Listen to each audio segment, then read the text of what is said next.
할렐루야. 7월 9일 수요일 저녁 예배에 오신 분들을 예수 그리스도의 이름으로 환영합니다. 다같이 사도신경으로 신앙 고백합니다. 나는 전능하신 아버지 하나님 천지의 창조주를 믿습니다. 나는 그의 유일하신 아들 우리 주 예수 그리스도를 믿습니다. 그는 성령으로 잉태되어 동정녀 마리아에게서 나시고 본디오 빌라도에게 고난을 받아 십자가에 못 박혀 죽으시고 장사된 지 사흘 만에 죽은 자 가운데서 다시 살아나셨으며 하늘에 오르시어 전능하신 아버지 하나님 우편에 앉아 계시다가 거기로부터 살아있는 자와 죽은 자를 심판하러 오십니다. 나는 성령을 믿으며 거룩한 공교회와 성도의 교제와 죄를 용서받는 것과 몸의 부활과 영생을 믿습니다. 아멘. 우리 함께 찬송가 305장 하시겠습니다. 305장, 예전 찬송가는 405장이고요. 나 같은 죄인 살리신, 우리 함께 찬양합니다.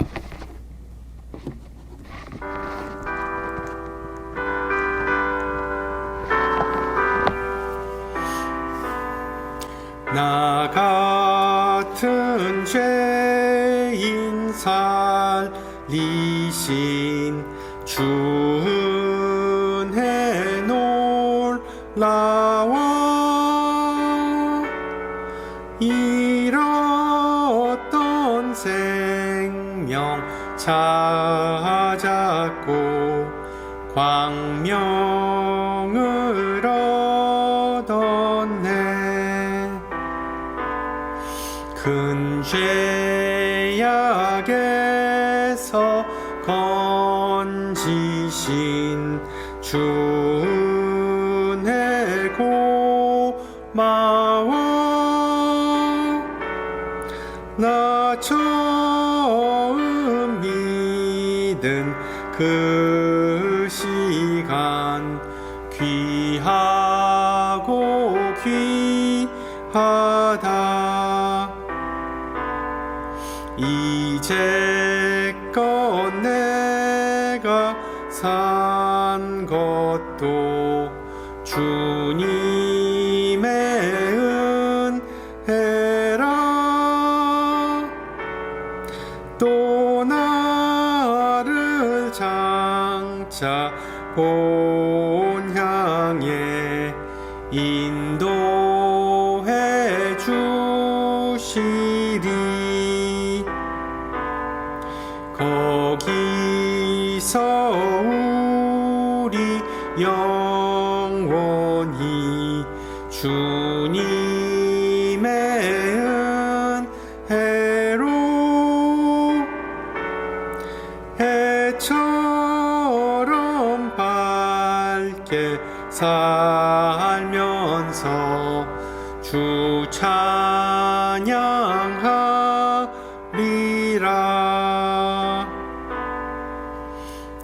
아멘.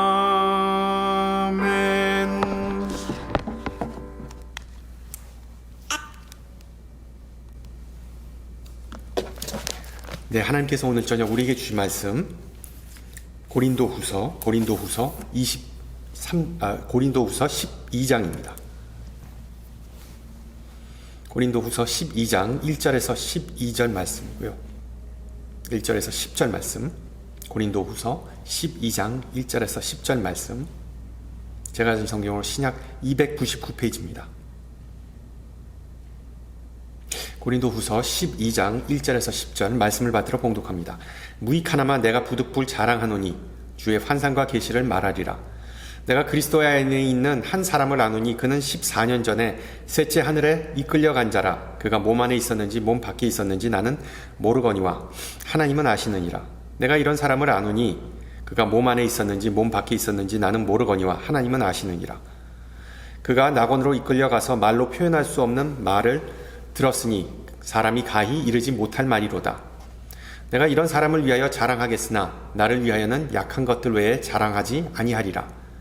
내가 만일 자랑하고자 하여도 어리석은 자가 되지 아니할 것은 내가 참말을 함이라. 그러나 누가 나를 보는 바와 내게 듣는 바에 지나치게 생각할까 두려워하여 그만두노라.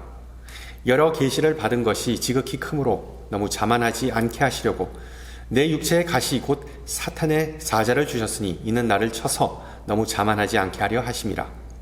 이것이 내게서 떠나가게 하기 위하여 내가 3번 주께 간구하였더니 나에게 이르시기를 내 은혜가 내게 족하도다. 이는 내 능력이 약한 데서 온전하여짐이라 하신지라. 그러므로 도리어 크게 기뻐함으로 나의 여러 약한 것들에 대하여 자랑하리니 이는 그리스도의 능력이 내게 머물게 하려 함이라. 그러므로 내가 그리스도를 위하여 약한 것들과 능력과 궁핍과 박해와 곤고를 기뻐하노니 이는 내가 약한 그때에 강함이라. 아멘. 우리 계속해서 진리와 겸손에 대해 좀 살펴보겠습니다. 여러분 혹시 구직이나 취업을 준비하면서 인생 처음으로 이력서를 작성했을 때를 기억하시나요? 저는 아직도 기억합니다.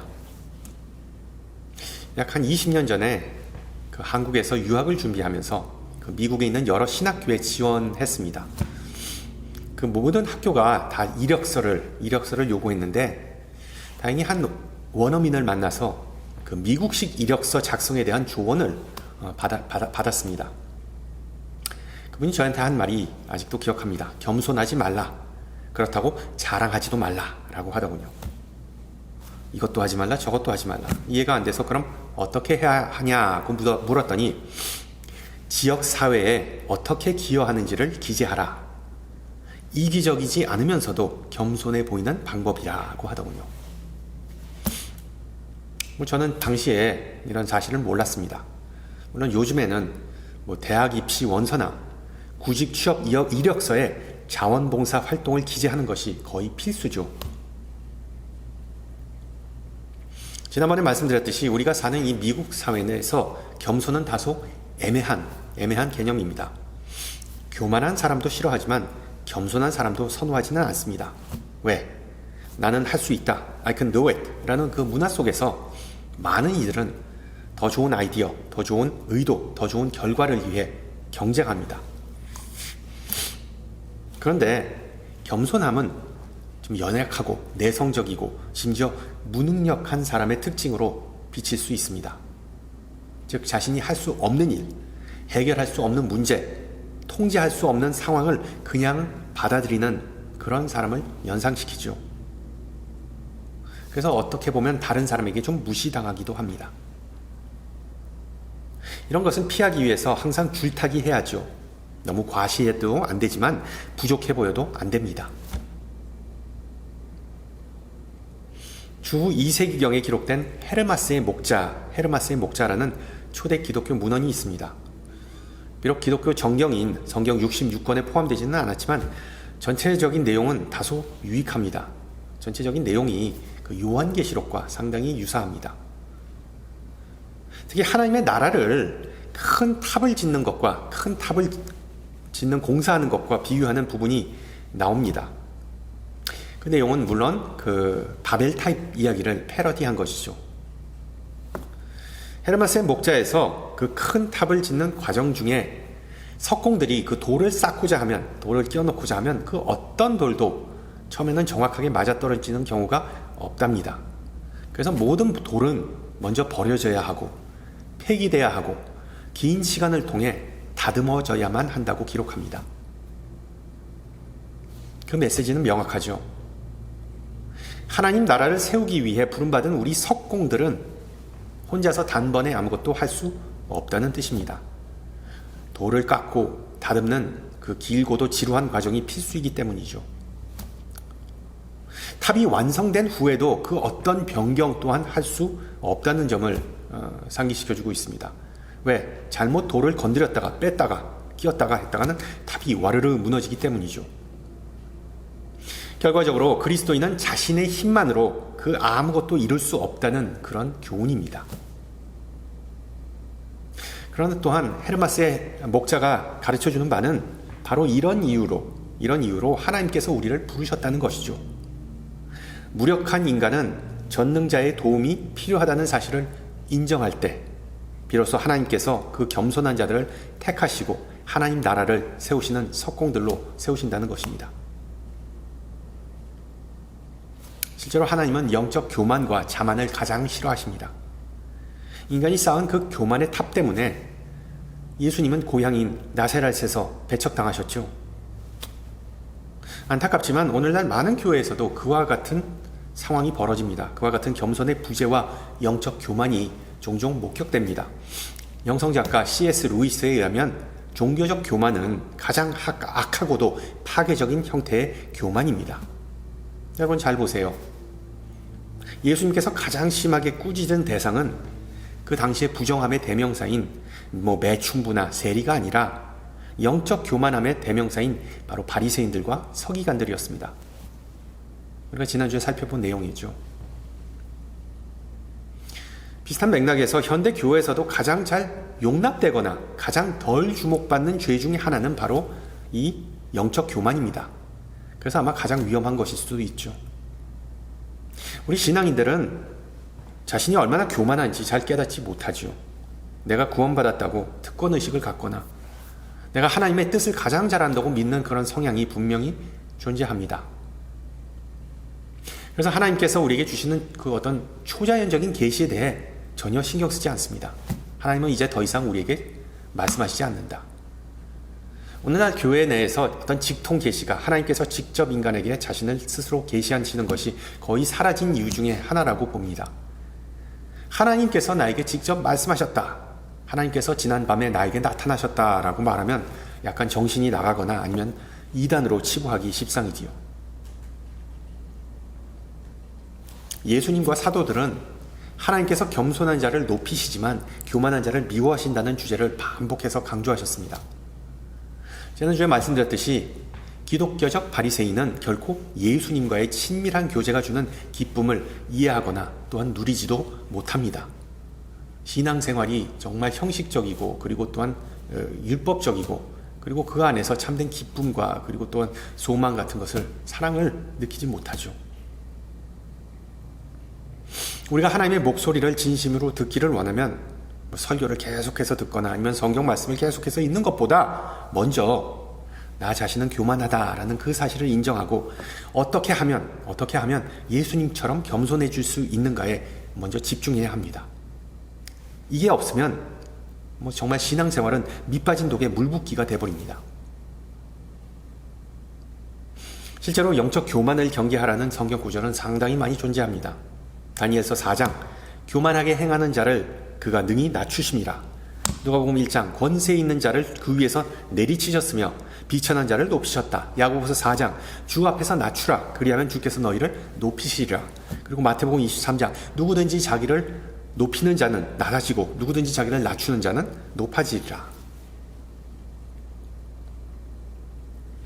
영적 교만의 위험은 오늘 읽은 본문에서도 강조되는 내용입니다. 예전에 말씀드렸듯이 고린도 교회는 신약에 나오는 교회들 중에 가장 많은 은사를 받은, 따라서 축복받은 교회 중 하나였습니다. 왜냐하면 그 교인 중 많은 이가 치유, 예언, 기적, 방언과 같은 영적 은사를 받았기 때문입니다. 아쉽게도 그들은 극도로 교만해지고 교회 내에서 목소리가 커지고 심지어 호전적으로 변했습니다. 바울을 우습게 여기고 그의 권위나 메시지를 인정하지 않았습니다. 또한 교회 내 분파, 성적 부도덕, 민간소송, 거짓 가르침, 부활의 부인 등과 같은 문제가 판치면서 교회가 점점 더 망가지게 되었습니다. 이에 대해 바울은 고린도 교인들의 방식을 따라하지 않았습니다. 바울은 고린도 교인들처럼 네가 잘났다, 내가 잘났다 그 게임을 하지 않았습니다. 바울은 기존의 그 교만이라는 개념을 완전히 뒤집어서 자신의 위대한 업적이나 성취를 자랑하거나 열거하는 대신 오직 자신의 약점, 숨기고자 하는 약점만을 자랑한다고 기록합니다. 물론 그러한 논리는 바울의 대적자들, 고린도 교인들과 우리에게도 혼란스럽고 역설적으로 비춰지죠. 자신의 요점을 설명하기 위해 바울은 먼저 신비한 체험을 언급합니다. 내가 그리스도 안에 있는 한 사람을 아노니. 어떻게 보면 자신이 주목받는 것을 피하려고 제3인칭 화법을 사용하면서 그 누구도 경험한 적이 없는 가장 신비로운 경험 중 하나를 회상합니다. 3층 천 탐방 중에 천국에 있는 세 번째 그 천국을 탐방 중에 말로 표현할 수 없는 말, 사람이 이르지 못할 말, 즉 천국의 최고의 기밀을 접한 경험이 있다고 말합니다. 그러나 그런 신비로운 체험으로 인해 자신이 교만해질까봐 육체의 가시를 받았다고 또한 언급하죠. 바울이 말하는 그 가시가 정확히 무엇이었는지는 우리가 알 수 없습니다. 시력 장애이거나 말라리아, 히스테리, 우울증, 나병, 간질, 온갖 추측이 난무하였습니다. 중요한 사실은 그 육신의 가시가 정확히 무엇인지 우리는 모른다는 것입니다. 그러나 우리가 확실히 아는 바는 바울이 3번 기도했다는 것이죠. 문맥을 보면 그가 예를 들어 화요일에 한 번 기도하고 또 그 다음 주 금요일에 또 한 번 기도하고 그리고 또한 주일날에 기도했다라는 그런 의미가 아닙니다. 본문은 바울이 그때 느낀 고통이 너무 심해서 주님께 간구한 세 번의 구체적인 사건이나 시기를 암시합니다. 바울은 그 육체의 가시가 그의 생명과 사역을 위협할 수 있다고 두려워까지 했습니다. 그래서 주님께서 그 고통을 제거해 주시기를 소망했죠. 끈질긴 기도에도 불구하고 하나님께서는 그 기도를 들어주시지 않았습니다. 하나님의 충성스러운 종인 바울이 비교적 타당한 요청을 했음에도 불구하고 하나님은 그 요청을 수락하시지 않았습니다. 알다시피 바울은 이미 예수를 위해 정말 수많은 고난과 역경을 겪었습니다. 고린도 교회에 보낸 편지에서 자신이 경험했던 그 박해가 길게 나열되어 있습니다. 또한 갈라디아 교회에 보낸 편지에서는 자신의 삶을 그리스도와 함께 십자가에 못 박힌 삶이라고 묘사했습니다. 이것은 어떤 자신의 인격이나 믿음을 낮추는 것이 아니라 정말 그의 삶 자체가 예수를 영접하고 그가 겪었던 모든 일들이 정말 십자가에서 죽었던 것과 같은 그런 큰 고통과 그리고 또한 고난을 야기했다는 것이죠. 따라서 그 과거의 고통과 고난과 핍박을 고려해 하나님께서 그의 기도에 응답하시리라 생각할 수 있습니다. 그러나 하나님은 뜻밖에도 내 은혜가 내게 족하다. 내 은혜가 내게 족하다. 라고 말씀하셨습니다. 그리고 중요한 점은 바울은 자신의 기대와는 정반대인 하나님의 뜻을 받아들였다는 점입니다. 순종했다는 점입니다. 바울은 더 이상 그 문제를 문제로 삼지 않고 심지어 그 문제를 감사히 여겼습니다. 내가 그리스도를 위해 약한 것들과 능욕과 궁핍과 박해와 공고를 기뻐하노니 이는 내가 약한 그때의 강함이라 라고 10절에서 고백하죠. 아직도 그 사후 세계를 보았다고 주장하는 소위 말하는 어떤 임사 체험을 했다는 사람들이 종종 등장해서 교계에서 간증하기도 하죠. 그러나 바울은 천상의 비전을 회상할 때마다 그가 14년 전에 경험했던 그 신비로운 체험, 그 어떤 자부심이나 영적 교만을 드러내지 않고 오히려 자신의 초라함과 부족함을 강조하고 그것을 스스로 받아들였습니다. 그게 바로 영적으로 자신을 낮춘 바울의 선택이었습니다. 여러분은 바울처럼 약할 때 강해지는 경험을 해보신 적이 있으신지요? 질병의 겸손이 연약함의 은혜로 이끈다라는 말이 있습니다. 질병의 겸손이 연약함의 은혜로 이어진다. 실제로 사람은 아플 때, 병약할 때 다 겸손해지는 경험이 있죠. 병마를 경험하고 자신의 연약함을 깨달을 때 우리는 자기 자신과 자신이 처한 상황을 정확하게 똑바로 바라볼 수 있게 됩니다. 알다시피 인간은 모두 다 강해지고 또한 능력을 갖고 싶어 합니다. 그러나 그것은 인간의 방식이지 결코 하나님의 방식은 아니죠. 바울은 말합니다. 내가 약할 때 나는 강해진다. 종종 우리는 강함이 능력이라고 생각하는 세상 속에서 살아갑니다. 하지만 바울은 이런 사고를 거부하고 약함이 능력이라는 새로운 대안을 제시합니다. 그리고 이는 기독교 신앙의 많은 역설 중에 하나이죠. 예를 들어 다른 일을 높일 때 우리 자신도 높아진다. 슬픔 속에서 기쁨을 발견한다. 나중된 자가 먼저 된 자가 된다. 그리고 자신의 목숨을 버리면 살게 된다. 등등. 이처럼 진정한 능력은 우리가 생각하는 것과는 아주 다릅니다. 참된 능력은 그 어떤 힘이나 기세를 보여주는 것이 아닙니다. 또한 권위를 방패막이로 삼지도 않습니다. 집에서 자녀에게 왁 소리 지르면서 이것도 못해 라고 혼내는 부모가 있다고 가정해 보세요. 그 부모의 감정에 따라 자녀들은 정말 눈치를 보고 온 집안의 분위기가 천당과 지옥을 왔다 갔다 합니다. 이런 유형의 부모는 오직 체벌과 윽박지름으로 가정을 불안과 불화에 빠뜨리죠. 이런 부모는 자신의 힘을 능력이라고 믿지만 그 사람은 실제로 연약하죠. 대부분 그렇게 행동하는 이유는 내면에 상처가 있거나 아니면 자신을 제어할 수 없거나 아니면 무지하기 때문입니다. 그래서 이들은 자신이 무슨 일을 하는지 뭘 하는지 도통 모릅니다. 뭐가 잘못된 것인지 도통 파악하지 못합니다. 우리 예수님께서 십자가에 못 박혀서 무지한 무리를 용서해달라고 하신 것과 같은 맥락이죠. 또한 이러한 태도는 공직자, 상급자, 교사, 심지어 성직자와 같은 사람들이 보일 수 있는 태도이기도 합니다. 어떤 사회적 위치 덕분에 자기 마음에 들지 않는 사람, 자기 마음에 들지 않는 자신보다 소위 말하는 아래에 있다고 생각하는 사람들을 괴롭히고 그리고 또한 소외시킵니다. 밑에 있는 사람들은 마지못해 순종하지만 그 상관의 능력이 아니라 그 위치에서 나오는 권위 때문에 따르는 거죠. 그러나 솔직히 그 권위는 언제든지 없어질 수 있습니다. 언제든지 그냥 떼갈 수 있습니다. 이런 류의 사람들은 강해 보이지만 실제로 연약한 사람들입니다. 이에 반해 약해 보이지만 실제로 강한 사람들의 경우가 있습니다. 그게 뭐죠? 상대방이 나를 비웃거나 욕을 했을 때 감정 때문에 욱해서 똑같이 욕을 퍼붓고 상대방을 뭉개버릴 수 있지만 오히려 자기 입에 재갈을 물리는 사람이 있습니다.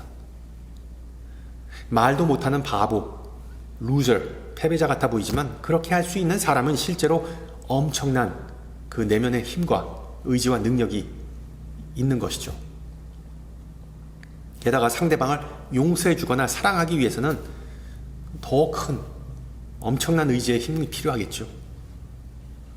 제3자의 입장에서 볼 때 그 내면에 숨어있는 엄청난 힘을 깨닫지 못한 한 그러한 행동은 오직 나약하고 소심해 보일 뿐입니다. 사도 바울은 예수님을 따르면서 시련과 고통의 시간 속에서 이 사실을 몸으로 터득했습니다. 내가 약할 때 나는 실제로 강해진다.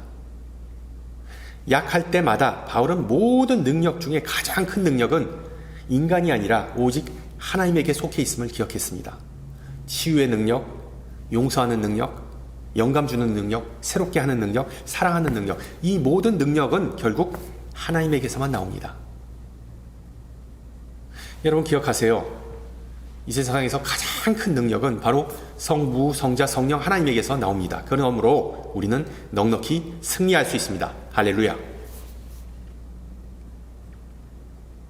이 진리는 고통과 고난을 통해 체득할 수 있는 진리입니다. 물론 이 진리는 가르침을 통해서도 터득할 수 있습니다. 우리가 매주 교회에 모이는 이유 중에 하나는 바로 우리의 능력은 여호와시다라는 그 믿음을 신앙 공동체 내에서 그리고 또한 우리의 신앙생활을 통해 배울 수 있기 때문이죠. 흥미로운 점은 바울은 이런 하나님의 능력을 은혜라는 개념을 통해 설명합니다. 9절을 보세요. 내 은혜가 내게 족하도다. 이것은 단순한 은혜가 아니라 족한 은혜, 충분한 은혜입니다. 부족하지도 않고 더 원하지도 않아도 된다는 그런 의미입니다. 정말 흘러넘치는 은혜라고 바울은 묘사합니다. 바꿔 말하면 하나님의 은혜는 우리의 약함을 강함으로, 우리의 무력함을 능력으로, 권능으로 바꾸시기에 충분하다는 뜻이죠. 조금 전에 부른 노래 나 같은 죄인 살리신의 작사가 존 뉴턴, 이전에는 노예 무역상이었죠. 그 삶을 정리하고 회심하고 그것은 나 같은 죄인 살리신 가사, 거기서 이 은혜를 자신의 삶을 송두리째 바꿀 수 있는 그 은혜를 이렇게 묘사하죠. 이제껏 내가 산 것도 주님의 은혜, 또 나를 장차 본향에 인도해 주시는 것도 은혜.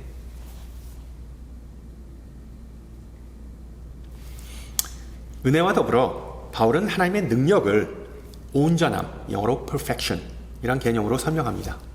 구절을 보세요. 내 능력이 약한 데서 온전하여짐이라. perfect. 우리가 오해하지 말아야 할 부분은 하나님의 능력은 어떤 도덕적으로 온전한 것이 완전한 것이 아니라 기능적으로 완벽한 것을 의미합니다. 기능적으로. 이게 무슨 말인가 하면 성령께서 우리 안에 거주하시는 이상, 거하시는 이상 우리는 하나님의 능력의 소유자입니다. 맞죠? 그러나 또한 우리는 인간이기에 계속해서 방황하고 실수하고 죄를 짓게 됩니다. 도덕적으로 전혀 온전하지 못한 존재들입니다. 그러나 동시에 우리는 여전히 하나님께서 설계하고 목적하신 기능을 수행할 수 있다는 뜻이죠. 온전하다를 뜻하는 헬라어 단어는 텔레이오란데 이는 완벽한 설계 또는 완벽한 목적을 의미합니다. 완벽한 디자인, perfect design. 그러니까 예를 들어 유리잔이 물을 완벽하게 담아내는 것처럼, 아니면 그물이 물고기를 완벽하게 잡는 것처럼, 아니면 망치가 못을 완벽하게 박는 것처럼 성령의 능력은 하나님의 자녀인 우리가 하나님의 목적을 완벽하게 달성하도록 도와준다는 것입니다.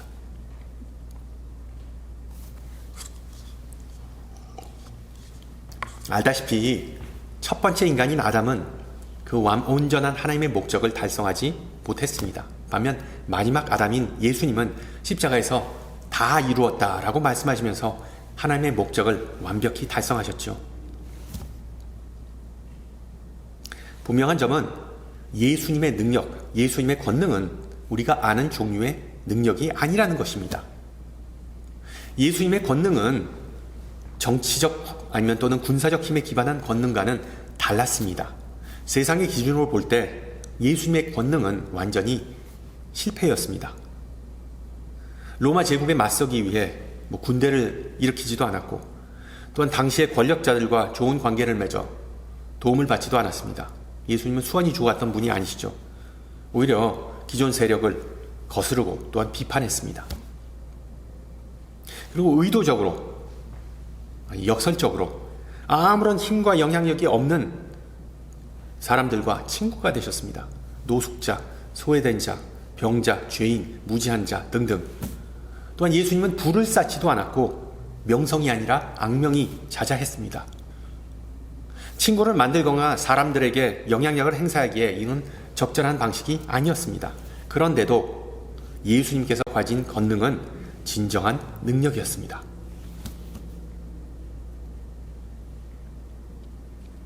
4세기 교부 성 어거스틴은 하나님의 도성과 또한 인간의 도성이라는 그 표현을 통해 우리가 이 땅에 사는 한 계속해서 직면하는 영적 전투 또는 딜레마를 표현했습니다.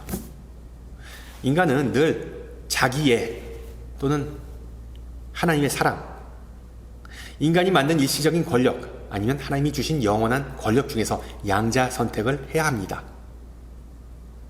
후자가 어리석고 나쁜 선택 같아 보이지만 그렇지 않습니다. 우리가 그 믿음이 없었다면 오늘 여기 있을 이유가 없죠. 여러분은 하나님에 대한 사랑과 예수님의 권능이 진짜 중에 진짜라고 믿으시죠? 아멘? 자, 그런데 왜 나는 그런 하나님의 사랑과 능력이 잘 와닿지 않을까? 왜 그것을 잘 느끼지 못할까라는 생각이 종종 들기도 합니다. 여러분, 예수님의 약속을 기억해 보세요. 예수님 뭐라고 말씀하셨나요? 진실로 너희에게 이르노니, 진실로 내게 이르노니 내가 오늘 나와 함께 천국에 있으리라. 또한 기억하라, 내가 세상 끝날까지 너희와 함께 하리라. 우리가 잘 느끼든 못 느끼든 아니면 확신하든 확신하지 못하든 변하지 않는 사실이 있습니다. 바로 주님께서 우리와 늘 함께 하신다는 것이죠. 그런데 중요한 점은 그런 하나님의 능력이나 하나님의 임재하심, 함께하심은 자기애와 교만함으로 가득 찬 사람에게는 작용하지 않습니다. 오직 자신을 비우고 섬기는 법을 배운 사람에게만 작용합니다. 오직 고난과 역경으로 인해 모든 자만과 편견이 바닥난 사람에게만 작용합니다. 그때 비로소 우리는 하나님의 완벽한 능력에 연결될 수 있습니다. 그것이 바로 바울의 경우였죠. 여러분은 어떤 계기를 통해 영적 성장, 예를 들어 어떤 우선순위의 변화, 내가 아니라 하나님 먼저, 어떤 삶에 대한 감사함, 아니면 내적 강인함과 공감 능력의 향상을, 그래서 어떤 관계가 회복되는 그런 경험을 하셨나요? 보통 이러한 좋은 변화가 어떤 평화롭고 안정된 삶 속에서 경험되나요? 아니죠. 이러한 성장과 긍정적인 변화는 늘 어떤 스트레스와 투쟁과 아픔을 통해서만 가능해집니다. 삶이 고달프고 어려울 때 하나님의 능력을 경험하기가 상대적으로 수월합니다. 왜? 그 능력이 절실히 필요하고 그 능력을 애타게 구하기 때문이죠. 자, 그렇다면 평상시에는 어떨까요? 평상시에 그냥 보통 때 자기 비움이나 낮춤을 통해 겸손을 배우고 또한 실천하는 방법이 없을까요? 바울은 간단한 해결책이 있다고 오늘 본문 10절에서 암시합니다. 그러므로 내가 그리스도를 위하여 약함을 기뻐하노니 이는 내가 약한 그때 강함이라. 보다시피 바울의 믿음은 단 한 단어로 요약될 수 있습니다. 그러므로.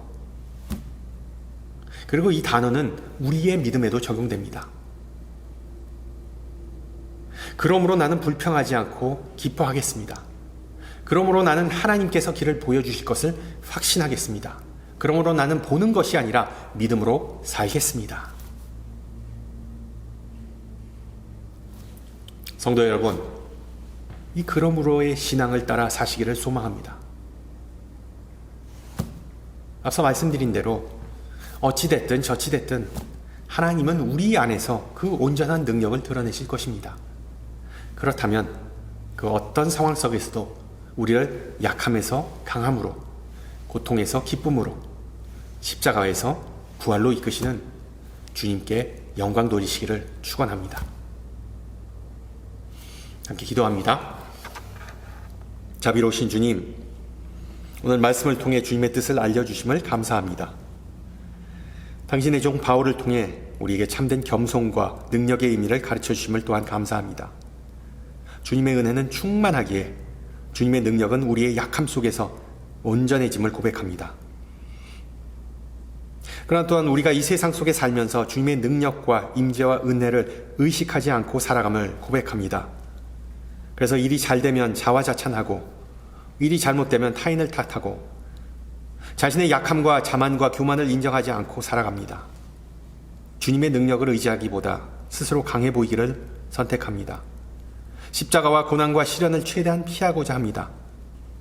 고난이 인내와 인격과 희망을 낳는다는 것을 머리로는 알지만 항상 모든 것을 빨리 통제하고 주도하고자 합니다. 은혜의 주님, 우리의 아집과 교만이 주님의 능력에 방해가 된다는 것을 알게 해주시고 주님과 올바른 관계를 회복할 수 있게 도와주시옵소서.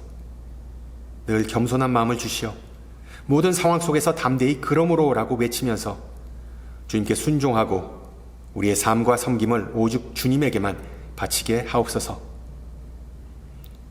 우리의 구세주의자 친구 되신 그리스도 예수의 이름으로 기도합니다. 아멘. 네, 예배를 마쳤습니다. 계속해서 거의 100도가 넘는 날씨가 이어지네요. 항상 강건하시고요. 저는 다음 주에 이 시간에 뵙겠습니다. 샬롬.